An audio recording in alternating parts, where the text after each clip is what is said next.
Most of us don't have a staggering amount of wealth. Knowing your personal net worth is important, even if you aren't particularly wealthy. In fact, it can be a very useful tool that is underutilized by many.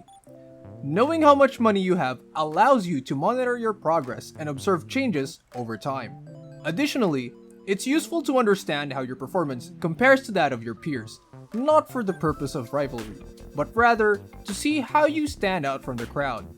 You can compare your net worth to these average net worths by age from the Federal Reserve Board survey of consumer finances. Welcome to the Financial Flow. Please like and subscribe to our channel and turn on notifications to stay up on our latest videos. First, it's critical to understand how net worth is determined. Some individuals believe that net worth is based on your yearly income, but this is untrue. Net worth is simply your assets minus your liabilities. Your home, cars, and anything else that has value are the main assets that you own. However, because debts have not been taken into account, this does not equal net worth. A total of $343,000 in debt, such as a $300,000 mortgage balance, a $300,000 in car loans, and $30,000 in credit card debt, must be deducted from the total. When debts are deducted from the total value of all assets, a net worth of $217,000 is left over. As you can see, this calculation is unrelated to an individual's income. Every 3 years, the Federal Reserve Board surveys consumer finances to gather data on family incomes and net worth. The newest data was completed in September 2019 and published in 2020. Despite the fact that the study is out of date, given the recent high inflation rates, it should still provide a reasonable representation. According to the study, US households had an incredibly high mean net worth of $748,800. Despite the fact that it might not seem like the average person has that much money, the ultra-rich households of billionaires and multimillionaires significantly raise the mean. A better representation of the average person you see on the street, and probably someone more like you, can be obtained by looking at the median or midpoint value. A more reasonable figure that is simple to exceed with some work is the $121,700 median net worth of all US households. The median household net worth is only $13,900 for the family's head who is under 35. There are many potential causes for this. People of this age are just starting their careers and aren't yet making a good, steady living. It might be challenging for them to increase that net worth number due to student loans. The recent or pending home purchase will likely have a significant impact on your net worth. The median net worth of homeowners is $255,000, while that of renters is only $6,300, according to the Federal Reserve. In addition, they might not have started investing for retirement because of outstanding debts or a meager income. Even if they have, it may take some time for investments to take off and start producing a profit. The median net worth of individuals aged 35 to 44 is $91,300. At this point in their lives, their financial situation starts to improve. With growing families come new responsibilities, as well as an established career and higher incomes. Since they are paying off their mortgage and owning an asset that is appreciating rather than renting or living with family, buying a home has probably helped their net worth increase. Hopefully, retirement accounts have been set up and are being topped up on a regular basis, but many people haven't even started to consider retirement yet.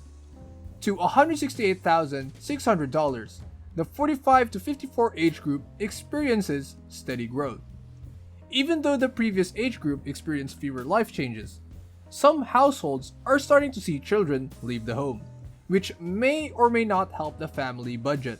Aside from the occasional upgrade to make room for a growing family, these older families are typically in homes that are similarly priced to those they were in before.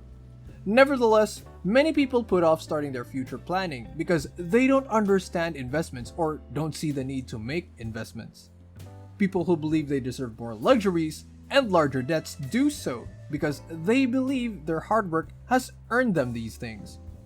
Ages 55 to 64 see a slight increase to $212,500.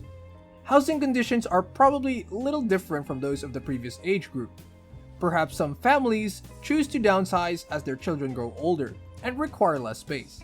At this point, income typically reaches a plateau and starts to fall as a result of fewer hours worked and lower productivity.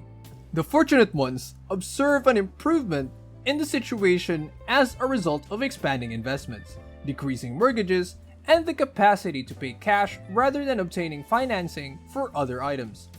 The net worth of households between the ages of 65 and 74 is $266,400, a small increase from the younger group. Net worth will no longer increase as it once did because traditional retirement typically starts around age 65. Some people are working fewer hours, if at all, and withdrawing from their investments, if they have any. Healthcare demands are increasing and can have significant financial impact on those with limited health insurance who are unwell.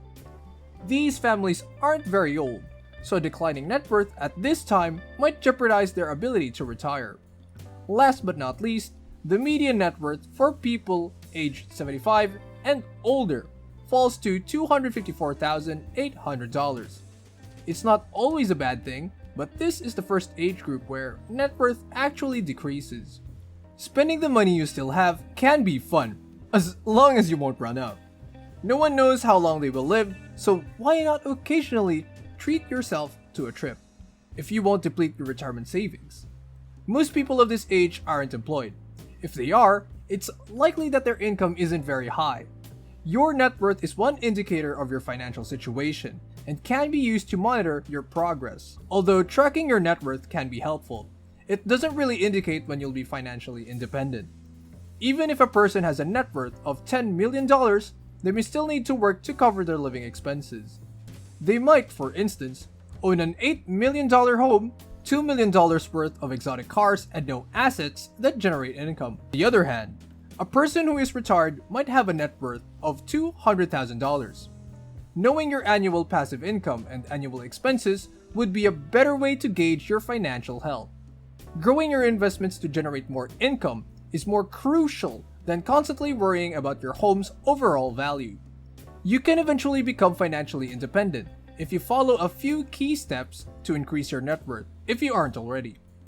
Your top priority should be paying off credit card debt, student loans, and other debts that lower your net worth.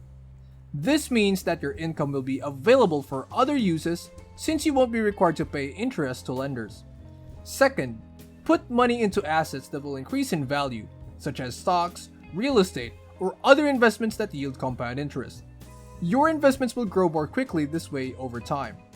Finding ways to save money is another effective strategy for increasing your wealth, and there are many enormous opportunities that you may not have considered.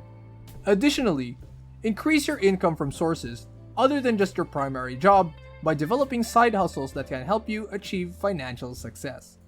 Finally, remember to be patient and that progress takes time. Thanks for watching. Don't forget to leave a like and subscribe to our channel for more content like this. Have a good one.